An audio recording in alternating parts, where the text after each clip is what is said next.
আগ্নেয়াস্ত্র ও 18 রাউন্ড কার্তুজ উদ্ধার, নানুরে গ্রেপ্তার এক। আগ্নেয়াস্ত্র ও 18 রাউন্ড কার্তুজ উদ্ধারকে কেন্দ্র করে চাঞ্চল্য ছড়ালো বীরভূমের নানুরে। এই ঘটনায় এক ব্যক্তিকে গ্রেপ্তার করেছে নানুর থানার পুলিশ। পুলিশ সূত্রে জানা গিয়েছে, শুক্রবার গভীর রাতে নানুরের বাসাপাড়া এলাকার দান্নপাড়া গ্রামের বাসিন্দা আলাউদ্দিন শেখকে আটক করে জিজ্ঞাসাবাদ করা হয়। পুলিশের দাবি, জেরার সময় ওই ব্যক্তি বাড়িতে আগ্নেয়াস্ত্র ও কার্তুজ মজুদ থাকার কথা স্বীকার করে। এরপর তার বাড়িতে তল্লাশি চালিয়ে একটি 36 ইঞ্চি ডাবল ব্যারেল আগ্নেয়াস্ত্র এবং 18 রাউন্ড কার্তুজ উদ্ধার করা হয়।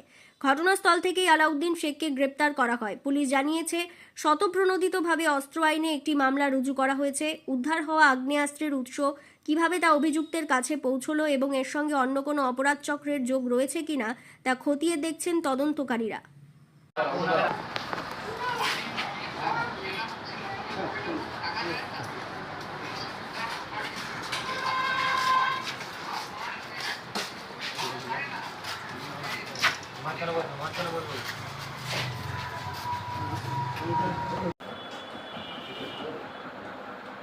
স্টেটমেন্ট দিও না, হয়ে গেছে তো? না, স্টেটমেন্ট দিয়ে নিয়ে গেছে। ঠিক আছে, যাও। এখন চোখ ধরছে।